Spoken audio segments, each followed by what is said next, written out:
Alright, welcome back to the channel, everybody. In this video I want to get into a couple of the charging plugs that I've made and a little bit of modifications I've made to some of the things I have for the Tesla. So let's get into the video. On our charge point, one of the things that we realized was that the cord that comes on the charge point is nice, but it's far too short. So what I did is I pulled off the cord that was on there and added a much longer one that can reach my power box. Something that can hold 50 amps. So I got another cord, added it on, and so far it's working out great. You can see this is what it looks like on the stand, and it gives me a lot more reach, because another downside to the charge point is the cable is fairly long, but it's not quite long enough. So that's what it is. That's how much space we have. But if I was just even a touch further back, it wouldn't have reached without this longer cable on. So this is what it looks like all in the setup. Very happy with the changes, with the upgrades, and the charge point still looks pretty great. The reason why this is important because it gives me the space I need to pull the charger out and away from the outlet. That's something that ChargePoint should already offer, or you should be able to pay to upgrade it. But it was a pretty simple install either way. But for now, let's do what we need to do to get this one in a better working condition so that I can move it out of my corner, and that way I can be able to record and live stream my biking. So let's get started. All right, here we go. We got the cover back off again, and these are the contacts. They are pretty thick and pretty beefy.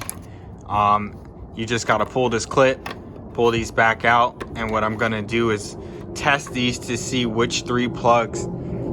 So one of the things is they both have four prongs, and so that means that they should have 4 connectors, but clearly this one only has 3. And so what I want to do is use my wire testers or my continuity testers to make sure and see which is the actual one that ChargePoint uses between these. All right, here we go again. So I have the continuity testers on, and when you tap them together you get noise. So what I need to do here is to see which cables are connected to which. So this black one, continuity, the green one, obviously ground, but I wanted to confirm nothing is here, and then red, this side. So I know for a fact that what would be normally neutral up here does nothing in the ChargePoint system. So when I connect my new cable, I know to just use these 3. All right, so here we have it. The wires are in. We have lights, no explosions, and now I actually have distance from here. I did have to flip the plug upside down because the one that comes with it is flipped the other way, so I had to undo this, rotate it around. But we're all set here. That's the box, and now I actually have room. Instead of it being stuck in this corner, I actually have some room to move it around.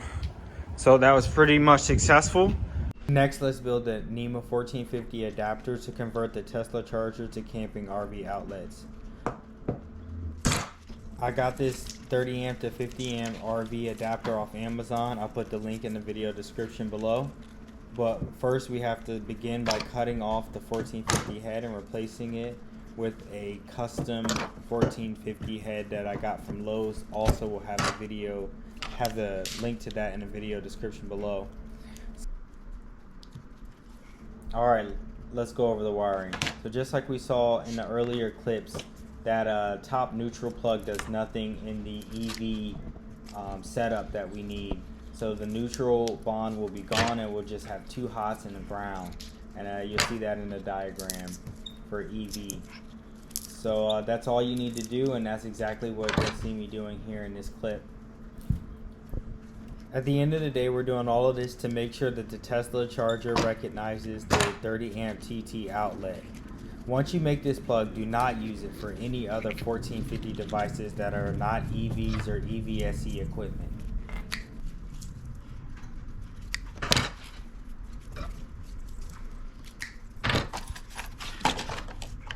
That screen does go to sleep if you let it. nice and cool looking. Oh, yeah, that's perfect. Alright, this is Utilitech.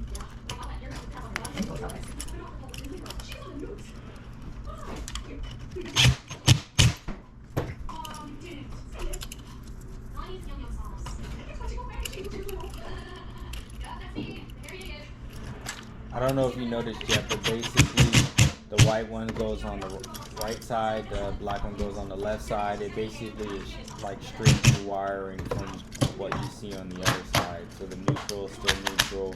One side goes to one and one goes to the other. It's literally direct.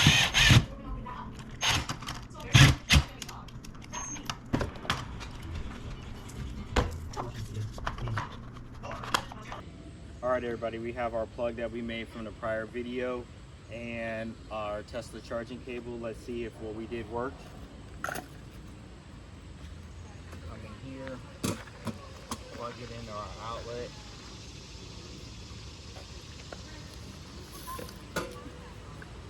Plug in the cable, turn it on.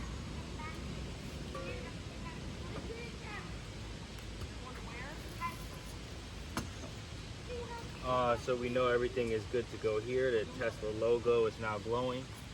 So then we can unravel our cord. Make sure that the car doesn't charge at the full rate. So this is a 30 amp, so we can only charge at 28. So we have to press this down arrow and go down to 28. But there we go. We see we're charging. And let me see. So we pulled it down to 28, and here we go. It would be 13 hours at this rate for it to charge, because it's only 110 volts at 30 amps. Now we could do better, but this is good enough for what we're looking at. And so we see our cable works, so everything was a success. Alright everybody, I hope you enjoyed the video of my charging cable upgrades, and we'll see you in the next one. Peace.